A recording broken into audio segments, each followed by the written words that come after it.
Well, it is good to be together this morning. Amen. And I'll tell you, as we are always honest with one another, I'm a little tired today. I am dragging just a little bit. And I had kind of quit preaching with my coffee cup because every now and then you didn't know where it was going to go. But this morning, I'm going to keep it close by. So we're picking up in our series. This is part 2. We've spent a few weeks looking at the topic of faithfulness. And this is part 2. Last week we introduced our passage, which is our overall theme passage. And it actually comes out of 2 Timothy. I'm not going to have you turn there. But if you remember, it was 2 Timothy chapter 2. And it is Paul writing his last letter to Timothy. And Paul is an older man at this point in time. And as he's writing to Timothy, this younger man, he's trying to pass on to him everything that he thinks Timothy needs to do this well, to help him to pass on his wisdom. And I shared with you as I look back, I realized that I've had some, I don't want to say old because that would not be kind, but I've had some more experienced persons. Let's go that route. I've had some persons with much more experience than I had in my younger days, and even have now, try to pass on some wisdom to me. And I don't know that I always listened. Now, did you guys always listen to the stuff that was passed on to you? And do not lie, because it is church. Not that you should lie anywhere, but really, let's be honest here. We don't always listen. In fact, what I had found is that some of the adults who really cared about me and who really tried to invest, they would sometimes repeat messages that they really wanted me to hear. They might say it 2, 3, 4 times. Now, I found that with my kids, the stuff that I want them to hear, I might say 10, 12, dozen times, and they still don't have it. We're working on it.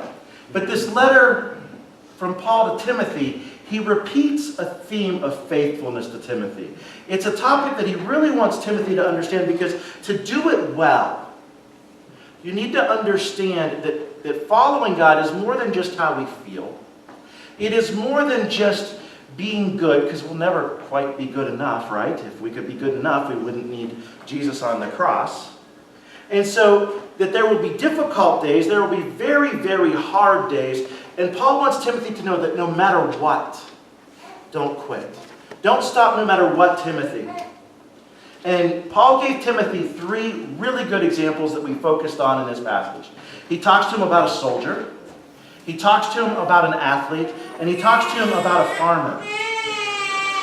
And he shares all of these messages with him, reminding him that no matter what happens, for all 3 of these guys, for all 3, whether it's a soldier, an athlete, or a farmer, that they all really have to work from beginning to end.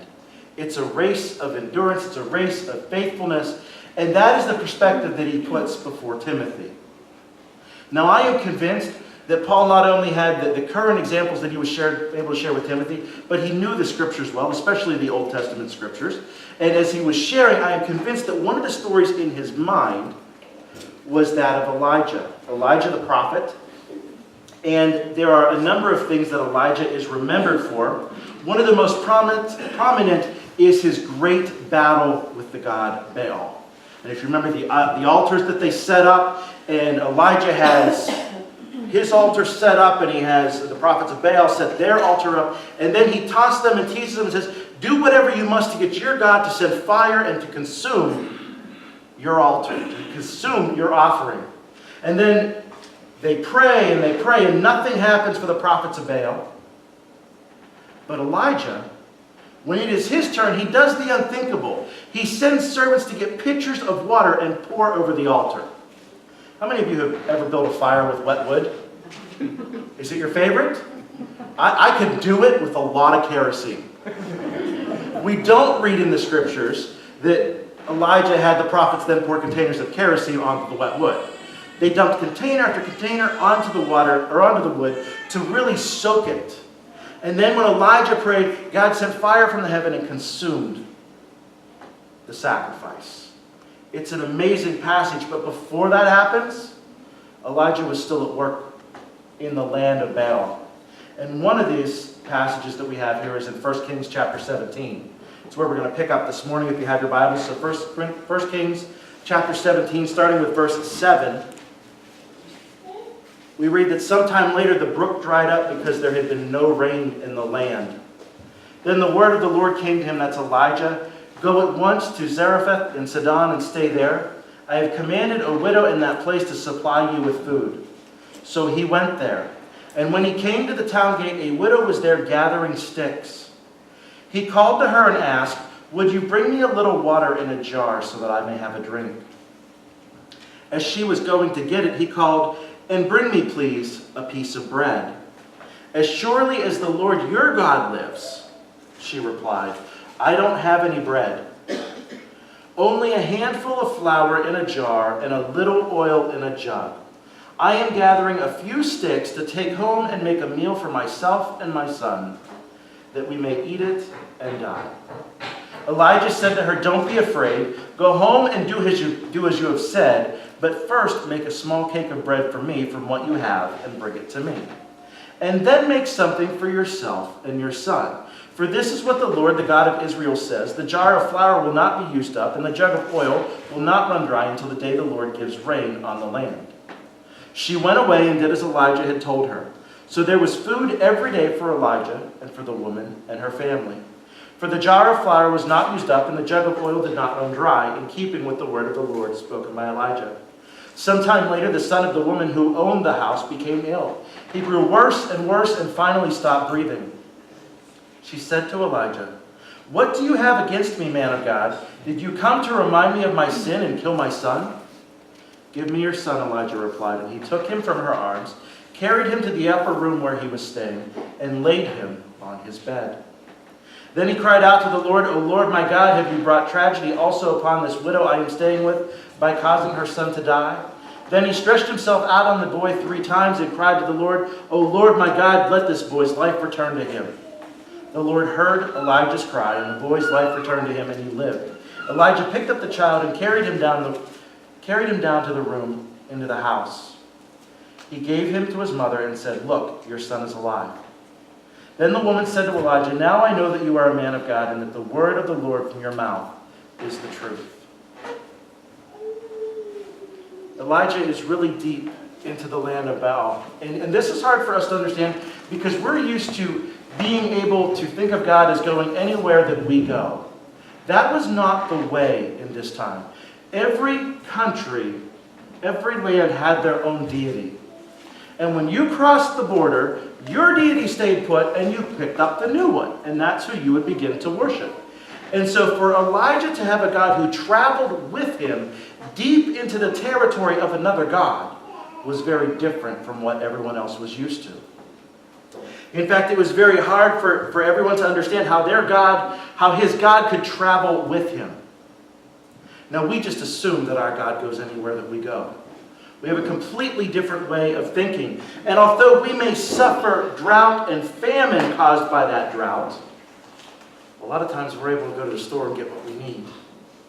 Or someone is able to ship water in. It is very difficult for us to understand the agricultural setting that they lived in because everything lived and died by the rain that fell. And so we are in a severe drought at this time. And if you were to read earlier, it is a drought caused by Elijah's prayer. He had prayed that God would stop the rain, and God did. And so here we are in this moment of the brook that had even been supplying Elijah's water drying up. And Elijah receives word from the Lord to go to this town so that this widow can take care of him.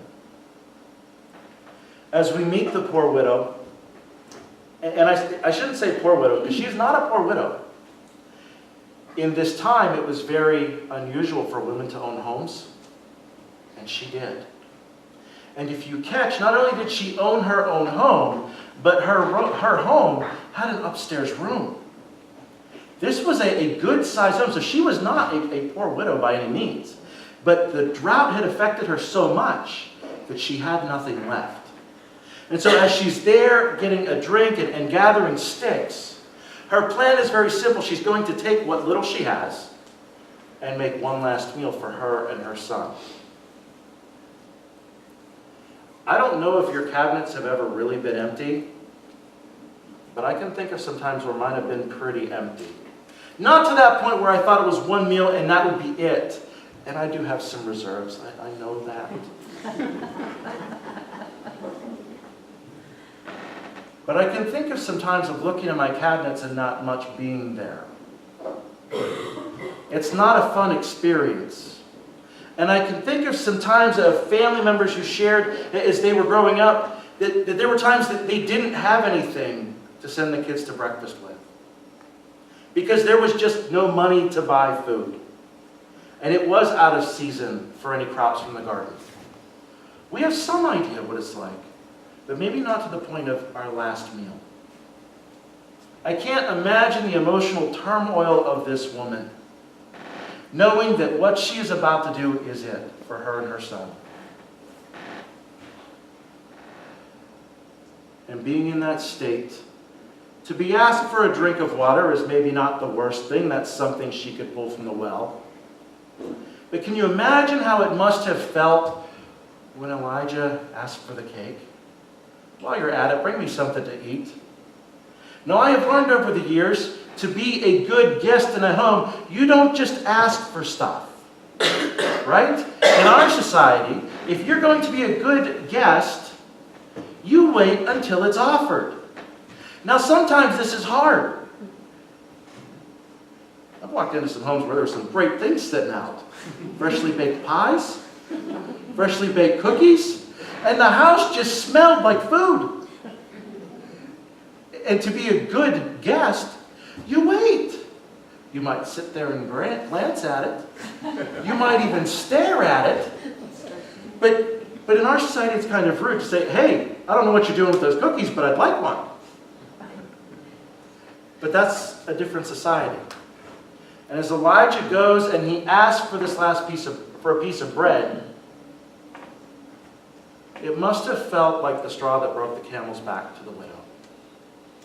Because her response is, I don't have anything to give you. In fact, what I'm doing here is gathering a few sticks so that I can go home and mix my last handful of flour with my last pinch of oil and make a cake and eat it and die.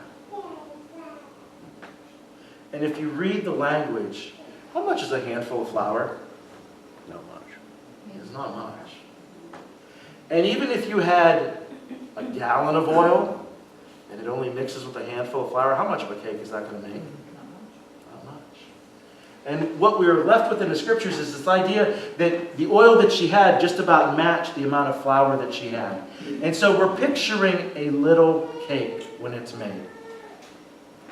And they're going to split it. And knowing most moms and knowing most sons, it probably wasn't going to be 50-50, was it? No. She was giving him just about what she had. And so what an awful spot for this widow to be in. Elijah gives her a promise and says, if you do this for me, your flour and your oil will not run dry until the drought ends.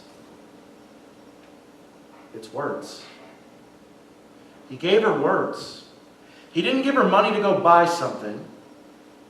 He didn't offer to help around the house and to do extra things. He said, if you do this for me, then the Lord will supply your needs. Can you imagine the internal dialogue she had going home? Am I crazy? Am I really going to do the last little bit that I have that we were going to eat and give it to some stranger who I don't even know?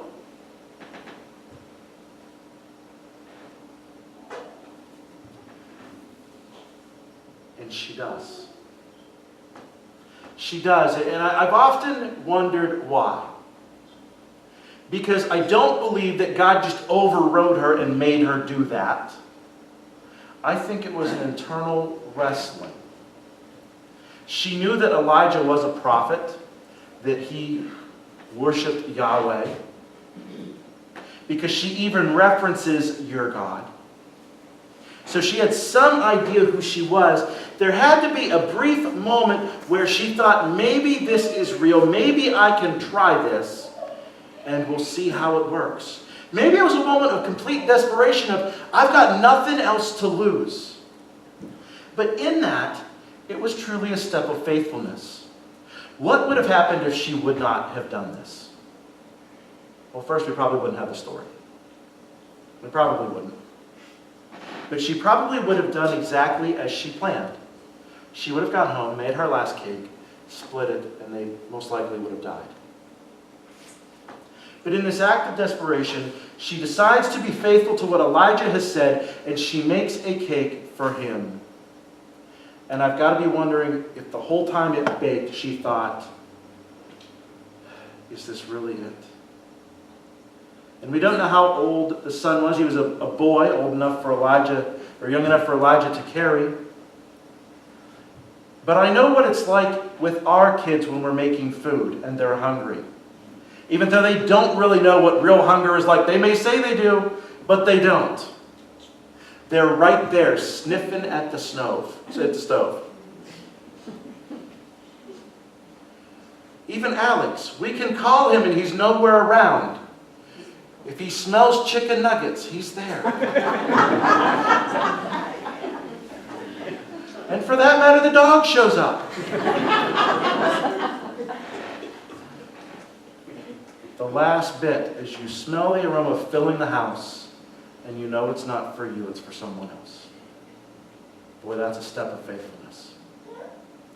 Faithfulness always starts right where we are. We think that we'll become faithful when we get our life together. We think that we'll become faithful when things are going better financially. We think that we'll be faithful when we are where we want to be. We think that we'll be faithful at some point down the road. But faithfulness always starts in the moment that we're in. And it's never a perfect moment. In fact, a lot of times when we look back, it's never even an ideal moment or what we would consider a good moment. This was not a good moment for her. But it started, her faithfulness started right in this moment. Now you would think whenever she made the next cake, she would be joyful, right? Well, that's not exactly what we read here. What we read is that as they continued to have enough food, but then a little time later in the scriptures, what happens to her son? He gets very sick, and he is either dying or as good as dead, and their concept of death was different than ours. We have a doctor who checks for pulse, and we confirm a time of death. For many in the society, death lasted days, and they would often let somebody lay there a couple days past the time they had truly passed, just to be sure. And so we're not sure exactly what moment this boy was in, but what we know is that she is angry that her son has passed, and can you blame her? But her first temptation is to turn on Elijah, and in essence, turning on God. Now I point that out because that is not new to us. She took a step of faith. Things were going okay, they're having enough food, and then things go poorly, and she turns on God. Faithfulness doesn't guarantee joyfulness. I want you to think about that for a moment, because we assume that if we are doing what we're supposed to do, if we're following God the way we're supposed to follow God, and we're going to church, and we're praying and reading our Bible, and maybe you're listening to worship music in the car, and all this other stuff, that you'll immediately be joyful. What we see in this woman is that there was a lack of joyfulness. She was downright angry. It seems as though she resented Elijah being there and her son being sick and having to go through all of this. Faithfulness doesn't guarantee immediate joyfulness because things still aren't easy. Although she has what she needs, I'm sure that there are many around her who don't. And I'm sure that in the midst of this drought, there are many other problems happening. And now she has this extra burden of Elijah being in the home with her. And to top it off, her son gets sick and dies in her eyes. What I love in this passage is that the scriptures just don't gloss over her feelings. You don't have to read this too hard to get the fact that she was angry.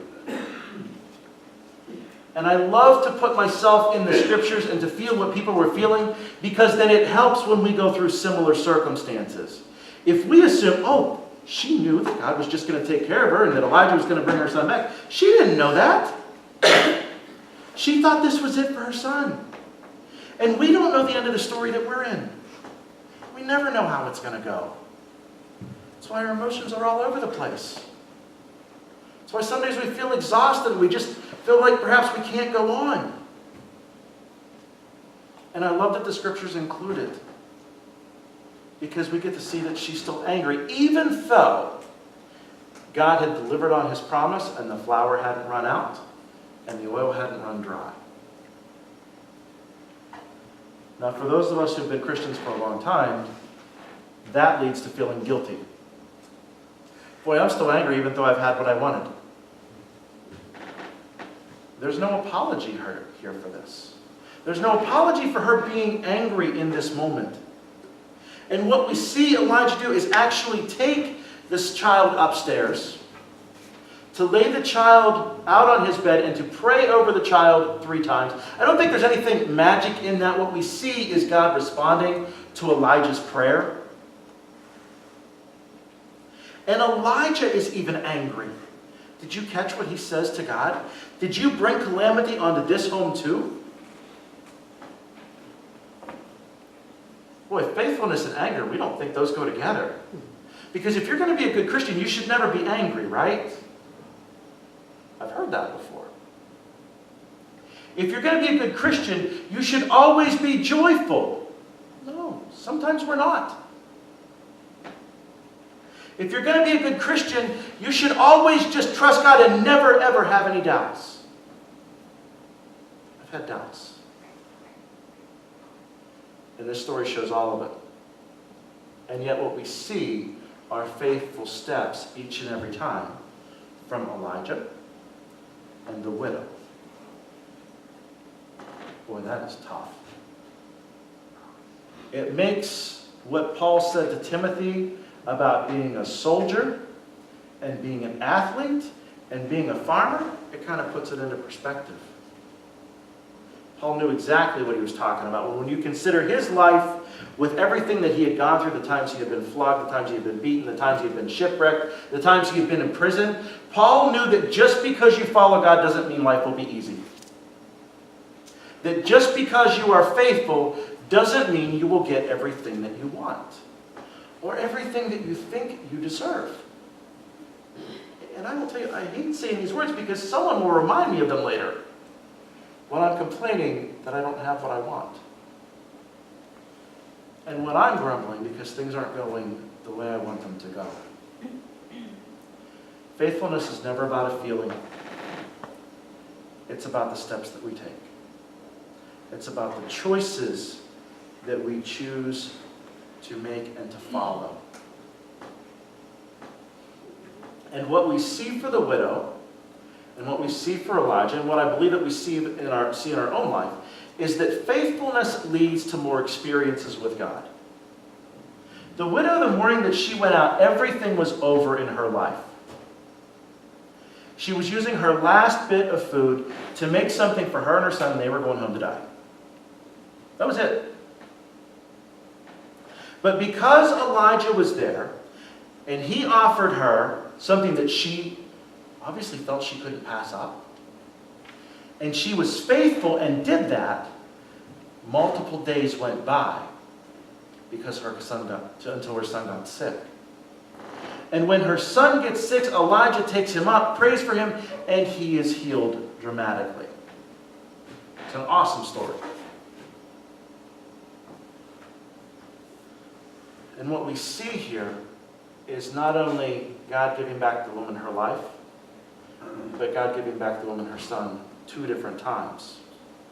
And at the end, it's this amazing confession. You would think that it would happen right after the cakes, and maybe like after day 2, or a week of enough cakes being there, or even 2 weeks of having enough food there. But it's not until her son is healed that she finally looks at Elijah and says, "Now I know that you really are a man of God."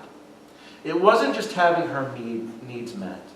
It wasn't just making sure that she had enough for her and her son. It was God working again in her life. We assume faithfulness always means a sense of certainty. It doesn't always. She continued to be faithful even when she wasn't certain. She was faithful even when she was angry. Boy, it's not the normal faithfulness sermon, is it? Why do I share this stuff? Because so often we take our feelings into account and we say that if I'm feeling bad, then I mustn't be a very faithful Christian. Or if God, or there's guilt that comes in, and we know that God has provided, but we are still angry. I don't think it's the perfect place to stay,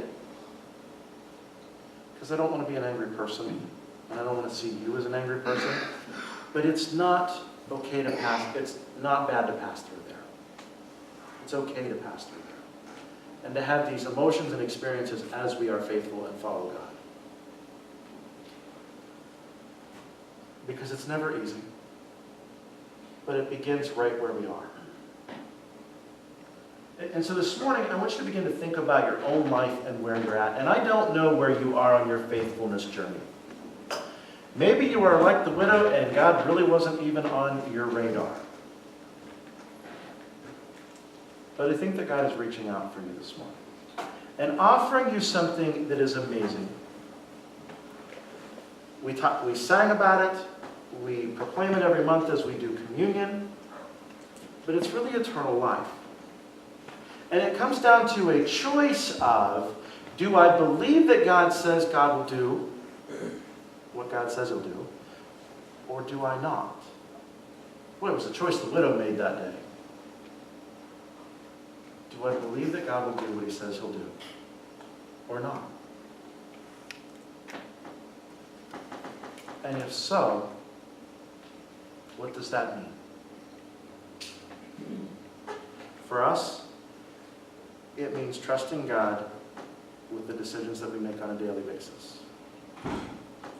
And trying to live like Christ on a daily basis. It doesn't mean that we'll always be joyful. It doesn't mean that everything will be perfect. It means that we can trust God to be with us as we walk those steps. Well, I would much rather say that everything will be perfect if you just trust God. That sells so much better. It really does. People like that. It fits on a bumper sticker. Trust Jesus, life will be great. Well, trust Jesus and he'll always be with you. That's true. Trust Jesus and you can handle what's going on. Trust Jesus even when you're angry. Not a bad one. We'll do a bunch of bumper stickers for Cornerstone. How about that? No matter where you are, trusting Jesus is always the first step. And the second and the third step, they come with time. Hey, as we wrap up this morning, as Paul gave these words to Timothy, it was from his heart. He wanted Timothy to stay faithful because he knew what the reward was. He knew what it led him to. And I challenge you to be faithful because I know where it can lead. And I see the difference that it makes in each one of our lives. So the question is, are you willing to trust the words of Jesus as the widow trusted the words of Elijah? Let's pray. Dear God, thanks for time together this morning. Thank you that we can gather here together and to study these passages and to read about men and women from long ago, but to also hear the stories that are current. To know what it is like to trust you, to know what it is like to be angry. Thank you that we know what it's like to have you provide. God, I just pray for each person who is here, each man or woman or child who is here today. And God, I just ask that you would continue to work within their heart. That God, that you would remind them of your love. That God, you would give them grace if they're feeling angry or distrustful. And and that, God, that you would help them to remember you each and every day of their life. God, thank you for the widow's trust in the words of Elijah. Thank you for the life and the words of Jesus.